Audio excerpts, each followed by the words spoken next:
시청자 여러분 반갑습니다. 정의화입니다. 이제 10월이 되었습니다. 제가 보니까 우리나라는 10월이 가장 아름답고 공기가 맑은 그런 달 같습니다. 과거에는 5월달도 좋았는데 요즘은 미세먼지 때문에 5월달보다는 역시 10월달이 계절의 여왕 같습니다. 이런 10월 한 달 동안 편안하시고 행복하시기 바랍니다. 오늘은 그 자천동의 그 봉생기념병원에 심장내과 부장으로 일을 하고 계시는 그 배우영 선생님을 모셨습니다. 오늘 시간 내주셔서 감사합니다. 예. 감사합니다. 배우영 선생님은 이제 정말 앞으로 우리나라 심장내과를 끌고 갈 그런 이제 중추 역할을 할 그런 나이가 이제 된 이제 40대 후반 40대 후반 정도 됐죠? 50대 초반. 50 초반 되었으니까 예. 세월이 빨라서. 근데 우리가 호황이 돼가지고 굉장히 젊어 보이죠. 오늘 그 심장 샘플도 가져오시고 그 여러 가지 설명을 좀 잘해주시기 바랍니다. 우선 간단하게 자기 소개하고 인사 한번 하시죠. 예. 저는 봉생기념병원의 심장내과 과장이고 중환자 실장을 맡고 있는 배우영이라고 합니다. 그 심장의 그 구조에 대해서 우리 시청자들이 잘 모르실 테니까 좀 설명해 주실까요? 예, 맞아요. 심장은 이렇게 보시다시피 자기 이제 주먹 크기입니다. 그래서 이 지금 모형이 이제 왜 이렇게 작은 거 들고 왔냐가 아니고 실물 크기에 가깝다 이렇게 생각해 주시면 좋겠습니다. 그래서 이렇게 이제 심장을 만약에 해부를 한다 했을 때 보시면은 이렇게 파란색으로 된 혈관이 이제 심장에서 산소와 영양분을 공급하고 조직에 쭉 정맥을 통해서 더러운 피가 모든 더러운 피는 심장의 우심방으로 들어오게 됩니다.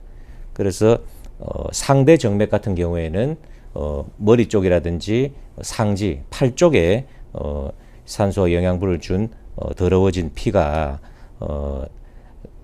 이제 상대 정맥을 통해서 이제 우심방으로 들어오게 됩니다. 그리고 하대 정맥은 복부라든지 다리 쪽, 이 아래쪽 하체 쪽에 더러운 피가 전부 모여서 하대 정맥을 통해서 말씀드린 우심방으로 들어오게 됩니다. 그리고 심장이 대동맥에서 피를 뿜어내서 관상동맥을 통해서 심장 근육에 산소와 영양분을 공급하게 되는데요. 공급하고 난 뒤에는 이제 각 조직에 더러운 노폐물들을 정맥을 통해서 이제 쭉 모여서 관상정맥동이라는 큰 정맥이 이제 이루어지는데 그 관상정맥동의 구멍도 역시 우심방에 그 구멍이 있습니다. 그래서 우리 몸속에 순환을 마친 모든 더러운 피는 전부 우심방으로 다 직결된다는 거, 그거를. 더럽다는 것보다는 표현이 더럽다 깨끗하다 이러면 듣는 분들이 걱정할 텐데 그냥 정맥이라고 이야기해요. 그러니까 정맥 산소나 순환, 그 에너지를 다 이제 쓰고 남은 정맥이 우심방으로 온다. 맞습니다. 심장에는 큰 방이 4개가 있죠. 4개가 있습니다. 크게 우심방, 우심실, 좌심방, 좌심실 크게 2개의 방과 2개의 실, 4개로 되어 있습니다. 그래서 우심방에서 삼천판막, 판막에 이제 옆이 3개로 되어 있습니다. 삼천판막을 통해서 우심실로 들어가게 됩니다. 그래서 이 판막 옆을 받치고 있는 이 낙하산 줄 같은 게 이렇게 이제 있고요. 그래서 이게 이제 줄이 이렇게 당겼다가 풀었다가 해서 이 판막이 열렸다가 닫혔다가 해서 이제 이완기 때 우심방의 피가 우심실로 내려가게 됩니다. 그래서 우심실을 거쳤다가 폐 동맥으로 통해서 양쪽 폐로 그 피를 보내주게 됩니다. 근데 조금 특이한 점은 동맥은 아까 전에 원장님 말씀하신 깨끗한 피고 정맥은 순환을 마친 조금 정맥피인데 이 폐 동맥만은 이름은 동맥이지만은 순환을 마친 피가 들어간다는 정맥피다 말이죠. 예, 정맥피가 폐 동맥을 통해서 들어간다는 점은 조금 특이한 점입니다. 예. 그래서 폐에서 양쪽 폐에서 우리가 호흡을 통해서 산소 교환이 되면은 이제 정맥 피가 깨끗하게 되겠죠. 그래서 그 폐에서 산소 교환된 깨끗한 피가 다시 폐 정맥을 통해서, 하지만 이 정맥은 정맥 피가 아니고 동맥 피입니다. 예, 그게 조금 차이점입니다. 크게 이제 그 돌연변이가 아닌 한은 폐 정맥 4개를 통해서 구멍이 4개가 이제 좌심방에 폐정맥이 예, 4개입니까? 4개입니다. 예. 이렇게 4개가 모여서 좌심방으로 피가 들어가게 됩니다. 그래서 좌심방은 이제 깨끗한 피를 받는 곳이 되겠죠. 하지만은 이제 우심방도 마찬가지고 좌심방도 마찬가지지만은 주로 어떤 메인스트림 이 흐르는 길이 있고 그 옆부분에 우심방은 우심방 E, 귀처럼 생겼다고 해서 E입니다. 예, 예. 그 다음에 좌심방은 좌심방 E가 있습니다. 그래서 이거는 메인스트림 흐르는 길이 아니기 때문에 좌심방 E라고 하는 이 부분이 혈류의 흐름이 느리기 때문에 이곳이 있음으로 해서 이쪽에서 우리가 심방세동이라든지 어떤 좌심실의 기능이 떨어져 있다든지 하는 상황에서는 이 좌심방 E에서 혈전이 차게 됩니다. 예. 거기도 혈류가 있네요. 예, 혈류가 있지만 주로 메인스트림이 흐르는 길이 아니고 이렇게 사이드로 어떻게 보면 그 뭐 변두리 지역이랄까요. 그래서 혈류의 흐름이 늦기 때문에 임상적으로 이쪽에서 혈전이 주로 생기고 차기 시작하게 되는 것입니다. 그 조물주가 이게 조물주라는 표현이 맞을지 모르겠습니다만 만들 때 분명히 어떤 기능이 있을 거거든요. 예. 그 이유가 있을 텐데 저는 진짜 해보았고 현재 오래된 기억이 안 나. 이거란 말이에요. 예. 그래서 우심방 E 같은 경우에는 조금 전문적이긴 하지만 임상적으로는 거의 의미가 없고요. 의미가 없고 우리가 이제 인공 심박동기라 그래가지고 우심방에서 전기를 못 만들어낼 때 우심방에 전선줄을 하나 넣어서 그 전기가 안 생길 때 이제 전기를 만들어주게 하는 장치를 다는데 그거를 갖다가 여기다가 걸게 돼 있습니다. 요 부분에다가. 그런 우리 이제 시술할 때 임상적인 역할 말고는 이쪽에서는 혈전이 생성되진 않고요. 그래서 좌심방의 피가 아까 전에 우심방과 우심실 사이에는 3천 판막이었는데 좌심방과 좌심실 사이에는 판막이 그 옆이 2개입니다. 그래서 우심방 우심실 사이에는 3천 판, 좌심방 좌심실 사이에는 2천 판입니다. 그런데 2천 판이라고 흔히 불리진 않고 임상적으로는 승모판이라고 많이 부르고 있습니다. 그 승모판을 통해서 좌심실로 피가 내려가게 됩니다. 그래서 이 좌심실에서 이제 피가 이제 수축이 일어나서 여기 이제 보이시는 이 대동맥 판막, 대동맥 판막도 판막의 그 옆은 3개입니다. 이를 통해서 대동맥으로 피를 펌프질하게 됩니다. 이 판막들은 그 혈류의 압력에 의해서 닫히고 열리고 하는 것이지 자동적으로 열리고 닫히고 하는 그런 기능은 없죠. 예. 그렇죠. 예. 압력에 의해서 그 타이밍에 이 낙하산 줄이 당겨가지고 이제 열리고 닫히고 하는 것입니다. 이 대동맥 이제 말씀드리기 시작하면은 이 압력을 말씀드리지 않을 수가 없는데 이 대동맥에 걸리는 어떤 혈류의 압력 이것이 이제 혈압입니다. 그래서 혈압이 수축기 혈압, 이완기 혈압이 140 또는 90 이상으로 이제 상승을 하게 되면은 이제 고혈압이라고 부르는데 이 고혈압이 있게 되면은 좌심실에서 대동맥으로 이 대동맥 판막을 통해서 피를 뿜어낼 때 예를 들어서 대동맥의 혈압이 100에 60밖에 안 된다 그러면 좌심실은 100에 60보다 높은 압력만 만들어 주면은 피가 나갈 것입니다. 그런데 이 대동맥의 압력이 뭐 160에 110으로 상승이 됐다. 이러면 좌심실에서 피를 뿜어내려고 하면은 좌심실이 피를 160에 100보다 순간적으로 높은 압력을 만들어 줘야만 대동맥을 통해서 피를 내보낼 수가 있을 것입니다. 그래서 이 고혈압이 있게 되면은 우리가 흔히들 뭐 혈압이 높다 그러면은 그 수치만 가지고 뭐 나는 혈압이 높다, 뭐 혈압이 낮다, 뭐 내가 잠시 스트레스를 받아서 올라갔다, 내가 잠시 뭐 어디 외출을 가도 신경을 써서 혈압이 높다 이렇게 이제 많이들 표현을 하시는데요. 이렇게 혈압이 이렇게 있게 되다 보면 만성적으로 이 좌심실의 근육이 만성적으로 우리가 근육이 이제 구멍이 일을 많이 하니까 예, 두꺼워집니다. 예, 굳은 살 베기듯이 자꾸 자극을 주게 되니까 이 높은 압력을 만들어내야 되고 하기 위해서 이 좌심실이 두꺼워지게 됩니다. 그걸 이제 좌심실 비대라고 하는데 이거는 어떤 우리가 뭐 운동을 많이 해가지고 알통이 생겨서 뭐 근육이 뭐 좋다 뭐 이런 의미는 아닙니다. 왜냐하면은 이 좌심실 비대가 오지 않는 정상의 두께 일때 산소와 영양분이 밸런스를 맞추게 돼 있는데 이 갑자기 좌심실이 두꺼워지게 되면은 어떤 혈류라든지 영양분은 똑같이 공급되는 상황에서 이 좌심실의 매스 질량이 늘어나기 때문에 상대적으로 뭐 혈류도 상대적으로 이제 적게 이제 공급이 되는 게 되고 모든 에너지 대사에 이제 임밸런스가 오게 되는 거죠. 그 두꺼워지니까 예. 실질적으로 산소 공급량이 더 많이 필요한데 맞습니다. 오히려 예. 혈류량은 떨어진단 말이에요. 맞습니다. 그래서 그럼 그게 심부전이라는 걸 가져오겠는데요.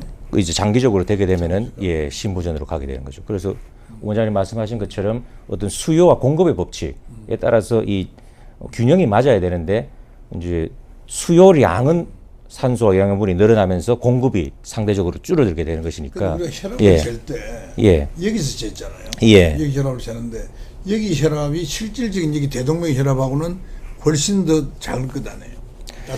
그러니까 내가 이제 추측은 여기 혈압 재는 건 우리가 이제 고혈압의 여부를 아는 것이지만 네. 이 좌심실에서 대동맥으로 바로 나오는 이 압력은 예. 여기서 재는 압력보다도 훨씬 더 높을 것 같은데.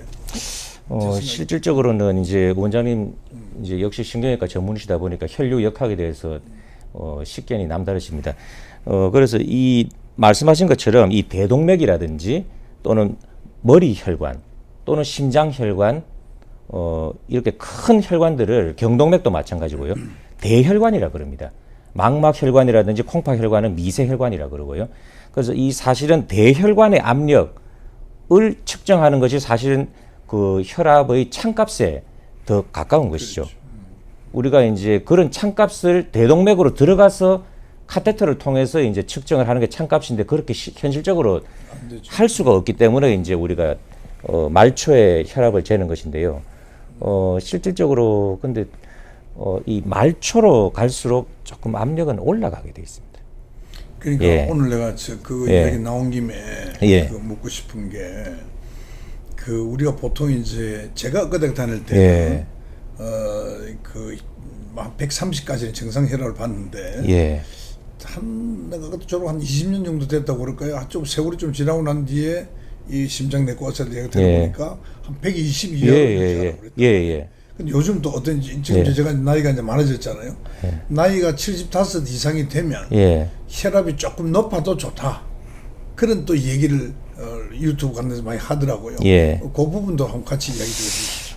그래서 사실 뭐 오늘 이제 발표 준비하면서 원장님 이런 질문을 하실 것 같아서 좀 조심스럽기도 하고. 아니 있는 대로 예. 있는 그 우리 예. 석학으로서 이야기하시죠. 아닙니다. 근데 조금 이제 이거는 제 전문 분야니까 그래 조금 그렇게 말씀을 드리면은 아까 원장님 정말 정확하게 말씀하셨는데 고혈압의 그 정상 혈압은 120에 80 미만입니다.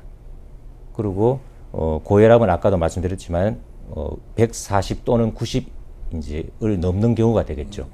그래서 그게 120에 80 미만일 때 심내 혈관 질환이 오는 빈도와 140 또는 90 고혈압에 해당되는 이제 혈압이 됐을 때 심내 혈관 질환의 빈도가 2배가 딱 정확하게 올라갑니다. 고혈압이 2배가 더 많아진다. 예. 그리고 근데 이제 그게 예. 나이가 들면은 대부분의 사람들이 예. 아무래도 동맥들이 경화가 예. 어느 정도 있을 것이다. 예. 그러니까 동맥 경화가 어느 정도 있을 것인데 혈압을 젊을 때 같이 120 이하로 예. 유지하면은 예. 오히려 혈류가 떨어질 수 있다. 그런 논리 아닌가 싶은데요. 그건 어떻게 생각하세요? 예, 물론 그런 얘기들을 이제 일부 하긴 하는데요. 말씀 이어드리다 보면은 이제 140에 90일 때 이제 120에 80 미만일 때보다 심뇌혈관 질환이 2배 올라가고 이제 160에 100이 되면은 4배가 올라갑니다. 그게 환자의 연령과 관계없이 전 연령 전 연령이 똑같습니다. 그러면 뭐 70이 되건 80이 되건 90살이 되건 혈압은 일정하게 120 이하로 유지하는 것이 맞다 이렇게 생각하시는 거예요. 아주 이상적인 겁니다. 180에 110이 되면은 여러분께서 그 현혹 안 되도록 잘 그 명심하시기 바라고요. 그리고 가능하시면 혈압을 120 이하로 유지하는 것이 중요하다. 맞습니다. 이런 이야기죠. 그래서 이제 노인의 어떤 그 정의라든지 이런 것도 자꾸 이제 늘어납니다. 아직까지는 미국에서는 65세를 하고 있지만 유럽에서는 이제 80세로 이제 바꿨고. 노인을 의학적으로는 80 이상을 노인이라고 합니다. 그럼 저는 아직 노인 아닌데요. 75세. 노인 절대 아니십니다. 그래서 그런 어떤 그 노인의 어떤 혈압을 관리하는 부분에 있어서도 지금 자꾸 그 고령에 따른 어떤 그런 혈압을 낮췄을 때 이점이라든지 이런 게 자꾸 관찰이 되기 때문에 부작용이 없는 이제 조심해야 되겠죠. 아무래도 그 중년보다는 약물에 대한 어떤 부작용의 빈도는 늘어날 수가 있습니다, 분명히. 하지만은 조심스럽게 부작용이 최소화되도록 하고 해서 그 중년과 똑같은 목표를 가지고 치료한다 그러면 우리 그 사망률이 훨씬 더 이제 개선되는 거로 그렇게 지금 연구 결과들이 나오고 있습니다. 역시 이제 혈압 이야기가 자연히 나왔으니까 고혈압이 가장 중요하잖아요. 맞습니다. 제가 전공원하는 이제 심뇌가 있어도 뇌신경가 있어도 이제 졸중, 중풍 이런 것이 이제 고혈압이 리스크 팩터의 넘버 1이거든요. 혈압을 조절하는 것이 굉장히 중요한 건데 그 오늘 내가 말씀 들어보니까 80 이하 이상 관계없이 혈압은 조절하라. 굉장히 중요한 말씀 같아요. 그래서 이 좌심실 비대가 이제 오지 않도록 해야 될 것이고요. 그렇게 하려고 하면 이제 혈압을 낮춰줘야 될 것입니다. 그래서 이 좌심실 비대가 오고 이래 되면은 이 좌심실이 압력을 높게 만들어줘야 되기 때문에 이 좌심실에 압력이 만성적으로 올라가게 됩니다. 그래서 이완기 때 우리가 방에서 좌심실로 피가 내려가도록 하는 그 시기가 이완기입니다. 이완기인데 제일 처음에는 좌심방과 좌심실 사이에 압력차로 피가 내려갑니다. 그래서 이완기는 첫 번째 페이스는 압력차로 내려가는 페이스고 두 번째는 좌심방이 나머지의 피를 능동적으로 짜서 좌심실로 피를 내려보내게 됩니다. 그래서 이완기는 크게 두 가지 페이스로 이제 구성이 됩니다. 그런데 만성적으로 이제 좌심실의 어떤 압력이 올라가게 된다 그러면 압력차로 내려가는 피의 양이 줄게 될 것입니다. 당연하죠. 그 좌심방의 압력도 올라갈 수밖에 없죠. 당연히 올라갑니다. 이렇게 좌심실의 압력이 올라가면 원장님 말씀대로 좌심방의 압력이 올라가고 또 폐 정맥의 압력이 올라가고 다 백워드로 다 압력이 상승하게 됩니다. 그래서 혈류가 앞으로 흘러줘야 되는데 이게 모든 단계에서 방해가 이제 받고 혈류의 흐름이 이제 임페어먼트가 오는 그런 과정이 되겠습니다. 그래서 압력 차로 내려가는 그 페이스가 짧아지기 때문에 능동적으로 과도하게 좌심방이 피를 짜서 내려보내는 보상 시기가 이제 오게 되는데 그렇게 하다 보면은 역시 이 좌심방이 자꾸 압력이 올라가니까 커지게 됩니다. 그래서 좌심실은 어떤 좌심실 비대라는 과정이 일단 오기 때문에 두꺼워는 지지만 정말 좌심실의 어떤 보상 기전이 망가지는 순간이 되지 않으면은 좌심실이 늘어나지는 않는데 물론 결국 심부전이 진행되다 보면 만성적으로 결국은 벽이 얇아지면서 늘어나는 이제 심부전 단계로 되게 되는데요. 좌심방은 이렇게 보시다시피 이 근육이 그렇게 발달이 안 돼 있습니다. 그래서 압력에 의해서 이 좌심방이 금방 늘어나 버리게 됩니다. 그렇게. 그래서 좌심방에 있는 어떤 일종의 우리 전신주와 같은 어떤 전깃줄 이런 것들이 두두두두 끊어지게 되는 거죠. 그래서 이 좌심방에 특히 그 확장으로 인해서 어떤 그 합병증으로 이제 심방세동이라는 부정맥이 오게 되는 심방세동의 원인이 바로 그렇게 되는 거예요. 그 제가 지금 심방세동이 좀 있잖아요. 지금 뭐 정상 율동으로 지금은 유지되고 계시죠. 그런데 지금 그 초음파를 심장 초음파를 가지고 예. 그러니까 심실의 두께가 예. 정상이다. 조금 뭐 더 이걸 이렇게 측정이 가능하잖아요. 예, 좌심실 비대를 우리 평가할 수 이제 있습니다. 예. 그 뭐 수치를 정확하게 얼마까지라고는 여기서 말할 필요 없을지 모르지만 예. 근데 그 초음파로서 간단히 그건 알 수가 있다. 예. 혈압을 잘 조절해주면 예. 더 이상 뜨거워지면서 막아줄 수 있다. 예, 예. 근데 이것이 뜨거워지면 예. 결국 나중에는 예. 심방까지도 방이 늘어납니다. 예. 커지고 심방은 근육층이 얇기 때문에 예. 이렇게 공풍성가 늘어나게 되고 쉽게 늘어납니다. 쉽게 예. 늘어나게 예. 되고 그러면 예. 거기에 있는 여러 가지 이제 이 전선에 관계되는 예, 예. 신경줄들이 예. 그 차단이 됨으로써 예. 심방세동이 온다. 맞습니다. 예. 심방세동의 메커니즘은 이제 오늘 예. 저도 처음 들었네요. 예, 예. 모형을 가지고 이렇게 설명드리는 이유가 방금 원장님 지적하신 것처럼 이게 바로 심장 초음파를 볼 때 이렇게 보이고 지금 심장 초음파에서 각 방과 실 그리고 심실이라든지 어떤 심방의 두께라든지 이런 거를 다 심장 초음파로 알 수가 있습니다. 예. 오늘 그러면 네. 1차적으로 고혈압 이야기는 조금 했고 예. 심방세동 이야기를 예. 지금 하고 있는데 예. 메커니즘 알았고 나중에 예. 다음 시간에 예. 고혈압에 대한 예. 치료나 조심해야 될 거나 심방세동 예. 마찬가지로 예. 하기로 하고요. 예, 예. 오늘은 이 정도에서 일단 예. 얘기 좀 줄이도록 그렇게 하겠습니다. 예. 너무 길면 또 시청자 여러분이 예. 지루하실 것 같아서 예. 제가 여기서 중단하겠습니다. 오늘 대단히 감사합니다.